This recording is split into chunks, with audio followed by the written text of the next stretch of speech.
자, 여러분 안녕하세요. 꽃보다 취업 강원 대표입니다. 오늘은 여러분들한테 한미약품 채용 공고를 가지고 왔습니다. 한미약품 채용 공고가 여러분들이 분명하게 눈여겨봐야 할 부분이 뭐냐면 문과에서 늘 수 있는 제약 영업이나 마케팅 같은 것도 있고, 그리고 제가 잘 알아요. 저희 학생들 중에 품질 관련된 부분이나 다양한 어떤 제약 쪽 전공을 가진 친구들이 있기 때문에 저도 이 친구들의 고충은 잘 알고 있습니다. 전공 자체가 너무 전문적이기 때문에 넣을 수 있는 분야가 많이 없어요. 그런 상황에서 한미약품, 셀트리온 이런 공고 절대 놓치지 않아야 되는 거 굉장히 잘 알고 있고요. 그럼 제가 한미약품 자소서 분석에 대한 완벽한 피드백을 해드릴 테니까, 그럼에도 불구하고 자소서의 퀄리티가 뭔지에 대해서 알고 싶으신 분들은 꽃보다 취업의 취업 상담을 찾아오시면 됩니다. 제가 지금 해드리는 말씀을 글로 보고 싶으신 분들은 꽃보다 취업 블로그에 찾아오시면 글로 완벽하게 정리를 해놨고요. 자, 그러면 한미약품 채용 공고 분석하도록 하겠습니다.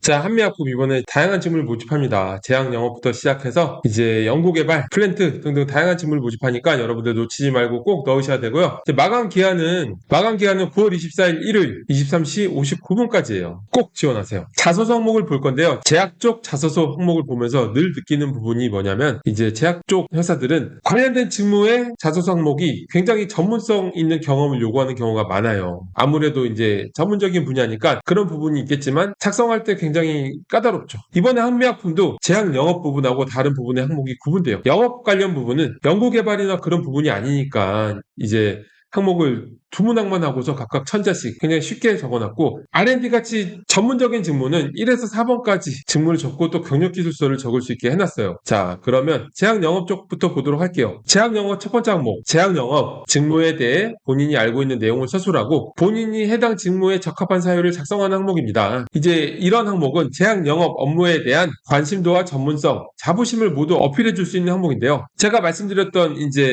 직무에 대해 본인이 알고 있는 내용과 적합한 사유를 각각 소제목으로 구분해서 500자씩 풀어내면 좋아요. 항목에서 제시된 대로 직무에 적합한 사유를 풀어내기 위해서는 아무래도 첫 문장에 일단 직무에 대해서 알고 있는 내용은 오픈북 시험이잖아요. 그러니까 서칭하셔가지고 제약 영업 관련된 얘기를 컴팩트하게 큰 흐름으로 꼭 필요한 부분만 넣으시면 되고요. 그런 다음에 소제목을 구분해서 해당 직무에 적합한 사유를 작성할 때에는 아무래도 직무에 적합한 사유를 풀어내기 위해서는 첫 문장에 일단 해당 직무에 필요한 역량이 무엇인지를 기술하면서 운을 띄워야 되겠죠. 그런 후에 본인이 가지고 있는 역량 관련 스토리텔링을 하면 됩니다. 영업 분야의 임무로 협상력 등을 어필해서 스토리텔링 하면 좋을 것 같은데요. 스토리텔링의 효과적인 방법은 먼저 상황을 제시해야 돼요. 상황을 컴팩트하게 제시를 하고 그 다음에 관련된 문제점을 풀어내야 됩니다. 문제점이 명확해야 글 전체가 탄탄해요. 문제점을 흐지부지하게 작성하면 공감이 되지 않는데 그 뒤에 여러분들이 어떤 내용을 풀어내든 간에 이 내용이 전혀 공감이 되지 않겠죠. 자, 문제점을 적은 다음에 그 다음에 해당 문제를 겪으면서 얻게 된 역량의 순으로 풀어내야 되는데, 해당 과정에서 본인이 수행한 역할을 구체적으로 작성해야 돼요. 특히 협상력이나 커뮤니케이션 능력을 어필하는 항목의 경우에는 단순히 내가 아이디어를 내서 문제를 해결했다, 이런 갈등 상황에서 이런 아이디어를 내서 해결했습니다 라는 결과보다는 과정에서 여러분들이 협상력과 커뮤니케이션 능력을 전략적으로 어필하는 것이 좋습니다. 꽃보다 취업 학생들 같은 경우에는 제가 컨설팅을 통해서 만들어준 마스터 자소에서 갈등을 중재했던 경험을 협업을 했던 경험도 되게 써줬으니까 넣으면 되고요. 자, 2번 항목, 1번에서 작성한 내용 외에 본인에 대해서 어필할 수 있는 내용을 자유롭게 풀어내야 됩니다. 자, 천자임으로 본인의 입사 지원 의지를 어필할 수 있는 입사 후 포부하고 장단점을 소제목으로 구분하면 좋을 것 같아요. 왜냐하면 자유롭게 자신에 대해 쓰라고 할 때는 가장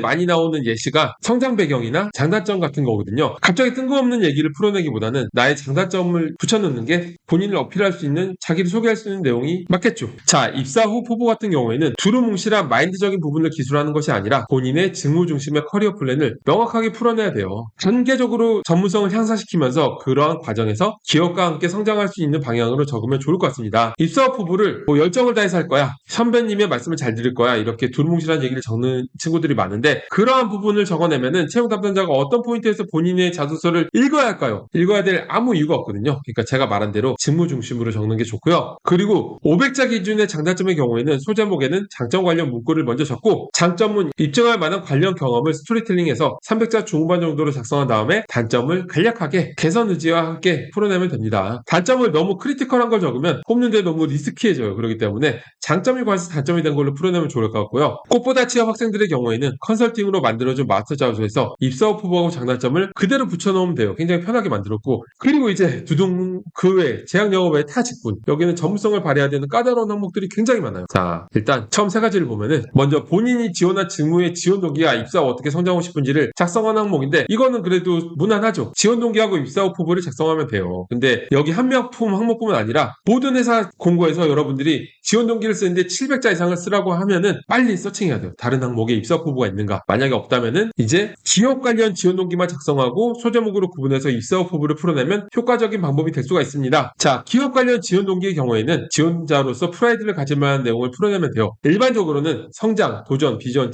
최고 등의 키워드로 서칭하면 효과적인 재료를 찾을 수가 있겠죠. 한미약품 최초, 한미약품 성장 이렇게 검색하면 좋은 재료가 많이 나와 있고요. 구체적으로 지원 동기를 작성하는 방법은 제가 유튜브나 블로그에도 굉장히 잘 작성해놨기 때문에 여러분들이 그걸 보면 명확하게 도움이 될 거예요. 정말 이렇게 작성 잘해놓은 사람 아무도 없어. 그러니까 꼭 찾아보시고요. 자, 그리고 입사 후보의 경우에는 두루뭉실한 마인드적인 부분을 기술하는 것이 아니라 본인의 직무 중심의 커리어 플랜을 명확하게 풀어내야 됩니다. 단계적으로 전문성을 향상시키면서 기업과 함께 성장하는 방향으로 적으면 좋을 것 같아요. 꽃보다 취업 학생들의 경우에는 컨설팅으로 제가 만들어준 마스터 자소서에서 지원 동기에서 기업 관련 부분과 입사 후 부분을 그대로 붙여넣으면 되고요. 자, 두 번째 항목. 이런 항목이 까다롭죠. 지원 직무에 본인이 적합하다고 생각하는 이유와 직무 수행에 필요한 역량을 기르기 위해 했던 행동 및 활동을 작성해주는 항목인데요. 이 항목하고 4번 항목하고 좀 충돌이 돼요. 4번 항목은 먼저 보면 지원 직무 또는 본인에 대해서 어필할 수 있는 내용을 자유롭게 작성하는 항목인데, 뭐 연구 직무의 경우에는 프로젝트 논문 이런 것들 위주로 작성하라고 되어 있어요. 충돌하는 부분이 분명하게 있습니다. 그런데 여러분들이 볼 때는 2번 항목하고 지금 여기 있는 4번 항목하고 어떤 항목을 좀 더 디테일한 전문성에 대해서 적어야 할까요? 단연코 4번이죠. 예시에 나와 있잖아요. 연구 직무의 경우 프로젝트 이런 부분을 적으라고 예시에 나와 있기 때문에 2번 항목을 어떻게 보면은 조금 더 전문성보다는 조금 더 거리가 있는 역량을 적고서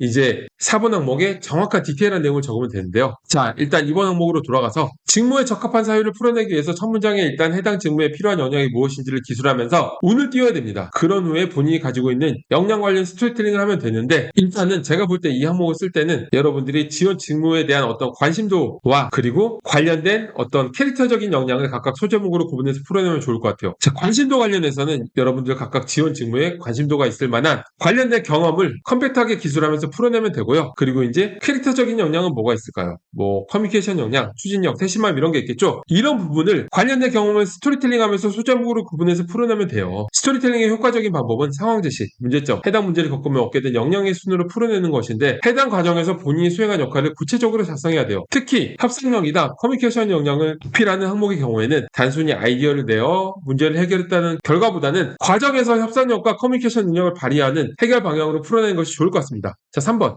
본인이 경험한 단체 활동 또는 조직 생활 중 가장 열정적이고 헌신적이었던 활동에 대해서 작성하는 항목인데요. 자, 이것 또한 관련된 경험을 스토리텔링 하는 항목입니다. 스토리텔링의 효과적인 방법은 제가 위에 기술한 내용을 참고를 하기 바라고요. 자, 그리고 다음 지원 직무 또는 본인에 대해서 어필할 수 있는 내용을 자유롭게 작성하는 건데, 예시가 나와 있죠. 여기는 여러분들이 각각 전문성이 있을 만한 프로젝트, 논문 이런 것들을 컴팩트하게 기술하면 돼요. 스토리텔링 항목이 아니고요. 컴팩트하게 구체적으로 어떤 프로젝트였고 어떤 과정이 있었고 거기서 얻은 성과나 결과가 뭔지를 명확하게 작성하면 됩니다. 뭐 일반적인 자소서 항목은 아니에요. 제약회사니까 있을 수 있는 항목이라고 생각합니다. 자, 그리고 경력기술서 내용을 적는 건데, 경력기술서의 경우에는 단순한 업무 분장의 나열을 적는 게 아니라 본인의 경험이 성과로 이어지게끔 방향성 있게 기술해야 돼요. 대부분의 학생들이 경력직들조차도 경력기술서를 업무 분장의 나열, 잡 디스크리션의 나열을 적고 있는데 그런 게 아닙니다. 절대. 경력기술서 안에도 자소서처럼 내가 어떤 사람인지 보여야 돼요. 나에 대한 호기심을 느낄 수 있게 해야 돼요. 차별화된 퀄리티의 경력기술서를 직접 보고 싶으신 분들은 꽃보다 취업의 취업 상담을 찾아오시면 세상에 이렇게 경력기술서를 적는 사람이 있어 라는 느낌으로 깜짝 놀라게끔 완전히 다른 차원의 경력기술서를 제가 보여드릴게요.